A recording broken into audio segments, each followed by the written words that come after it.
High friends, welcome back to my channel. आज আমি আপনাদেরকে একদম বেঙ্গলি স্টাইলের মাটন কারির রেসিপি শেয়ার করে দেখাবো। রেসিপিটা আপনারা দেখুন, দেখে ভালো লাগলে লাইক করবেন, শেয়ার করবেন আর আমার চ্যানেলটাকে সাবস্ক্রাইব করে আমার পাশে থাকবেন। তাহলে চলুন সময় নষ্ট না করে রেসিপিটা দেখে নিই। আমি এখানে 1 কেজি মাটন খুব ভালো করে পরিষ্কার করে ধুয়ে জল ঝরিয়ে রেখেছি। এবার এতে আমি দুটো একদম মিডিয়াম সাইজের পেঁয়াজ কুচি ऐड করে দেব। 2 টেবিল স্পুন আমি আদা রসুন আর কাঁচা লঙ্কা বাটা দেব।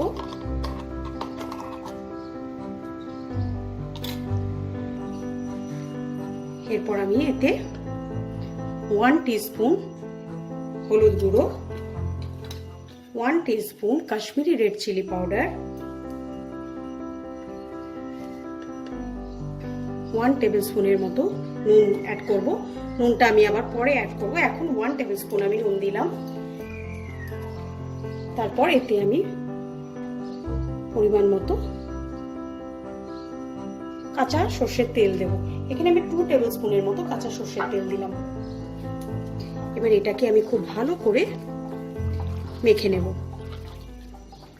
এই মাখার কাজটা হাত দিয়ে করলেই ভালো হয়, তাই আমি পরিষ্কার করে নিয়েছি। হাত পরিষ্কার করে নিয়ে আমি হাত দিয়ে ভালো করে এটাকে মেখে নিচ্ছি। আমার এটা মাখা হয়ে গেছে। এটাকে আমি 2 থেকে 3 ঘন্টা ফ্রিজে রেখে দেবো। আপনারা চাইলে এটাকে ওভারনাইটও ম্যারিনেট করে রেখে দিতে পারেন।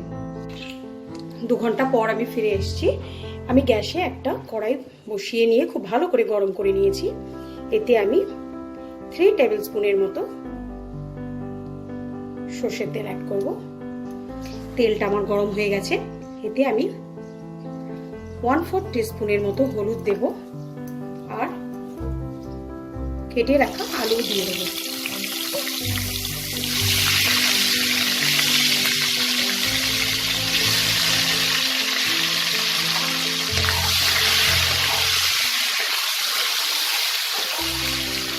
আলুটাকে আমি লাল করে ভেজে নেব। যেহেতু বাঙালি ট্রেডিশনাল ওয়েতে আমি আজকে মাটনটা দেখাচ্ছি, তাই আলু তো দিতেই হবে। আলুগুলোকে আমি লাল করে ভেজে নেব। আলুগুলো লাল করে ভাজা হয়ে গেছে, এগুলোকে আমি এবার তুলে নেব।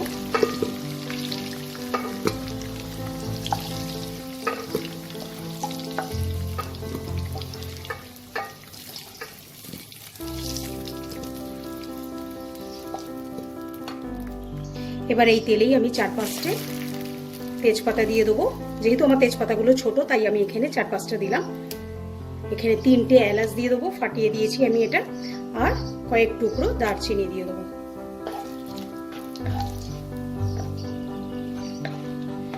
গরম মশলাগুলো থেকে আমার খুব সুন্দর একটা মিষ্টি গন্ধ বেরিয়ে গেছে। এবার আমি এতে 1/2 টিস্পুনের মতো চিনি দেব। এই চিনিটা আমার দেওয়া যাতে মাংসের ঝোলের কালারটা লাল হয়। এতে মাংসের স্বাদের কোনো হেরফের হবে না। এবার আমি এতে 2টো পেঁয়াজ কুচি দিয়ে দেবো।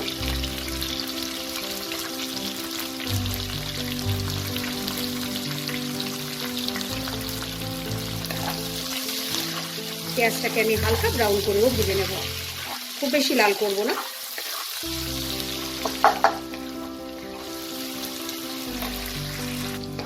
পেঁয়াজটা দেখুন আমার হালকা ব্রাউন করে ভেজে নিয়েছি।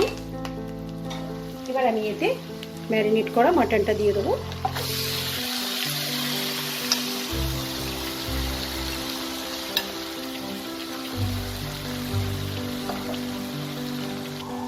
এবার মাটনটাকে আমি খুব ভালো করে মিশিয়ে নিয়ে অনেকক্ষণ ধরে আমাকে এটাকে কষিয়ে নিতে হবে,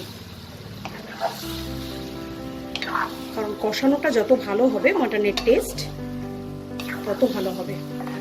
এবার এটাকে আমি প্রথমে 10 মিনিট হাই ফ্লেমে আমি এটাকে কষাবো।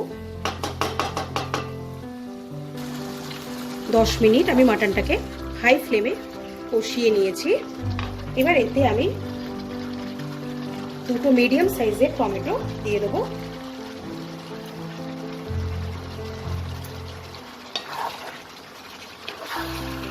ফ্লেমটাকে দিয়ে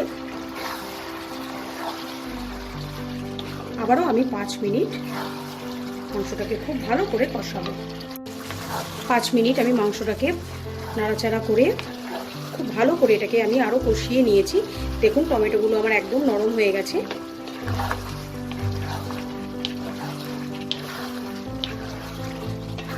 এবার আমি গ্যাসের ফ্লেমটাকে মিডিয়াম করে দিয়ে এটাকে ঢাকা দিয়ে কড়াইটাকে আমি ঢেকে দিয়েছি।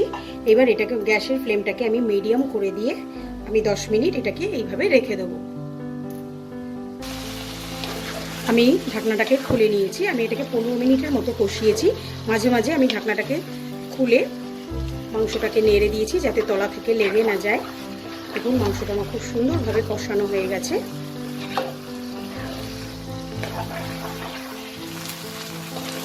দেখুন মশলাটা থেকে কত সুন্দরভাবে তেলটা আলাদা হয়ে গেছে, তার মানে মাংসটা আমার কষানো হয়ে গেছে। এবার এটাকে আমি প্রেসার কুকারের মধ্যে ট্রান্সফার করব। আমি প্রেসার কুকারের মধ্যে আলুটাকে নিয়ে নিয়েছি। এবার এর মধ্যে মাংসগুলোকে দিয়ে দেবো।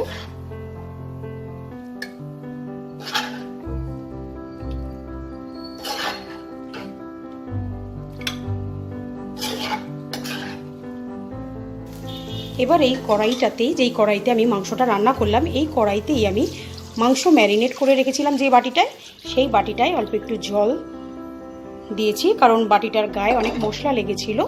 এবার এই জলটাকে আমি গরম করে নেব।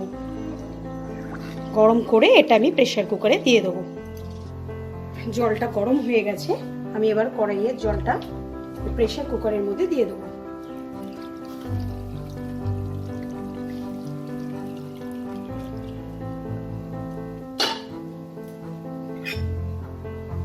এবার আমি এতে নুনটাকে অ্যাডজাস্ট করব, কারণ ম্যারিনেশনের সময় আমি খুব বেশি নুন দিইনি। এখন আমি 1.5 টেবিল স্পুনের মতো নুনটা দিলাম। নুনটা আপনারা যে যার স্বাদ অনুযায়ী দেবেন, আর জলটাও আপনারা যে যার মতো দেবেন। কে কতটা ঝোল পছন্দ করেন সেই বুঝে জলটা দেবেন। মিশিয়ে নিয়েছি, নুনটাকে মিশিয়ে নিয়েছি। এবার আমি প্রেসার কুকারের ঢাকনাটাকে বন্ধ করে দিয়ে 2টো সিটি দিয়ে নেব। প্রেসার কুকারের ঢাকনাটাকে আমি খুলে নিয়েছি। পুরোপুরি প্রেসারটা রিলিজ হওয়ার পরই আপনারা ঢাকনাটাকে খুলবেন। মাংসগুলো আমার একদম নরম হয়ে গেছে খুব সুন্দরভাবে, আর কালারটা দেখুন কি দারুণ কালারটা এসেছে। এবার আমি এতে 1 টেবিল স্পুনের মতো গরম মশলার গুঁড়ো দিয়ে দেবো। দিয়ে মশলাটাকে খুব ভালো করে মিশিয়ে নেব। মিশিয়ে এবার এটাকে আমি সার্ভিং বলে বেড়ে নেব। গরম গরম মাটন কারি আমার সার্ভিংয়ের জন্য একদম রেডি। আপনারা এরকম আলু দিয়ে পাতলা মাটন কারি রান্না করে গরম গরম ভাতের সাথে সার্ভ করবেন, খেতে অসাধারণ লাগে। আজকের রেসিপিটা কেমন লাগলো আপনারা কমেন্ট সেকশনে লিখে জানাতে ভুলবেন না। আজকের মতো বিদায় জানিয়ে শেষ করছি। বাই।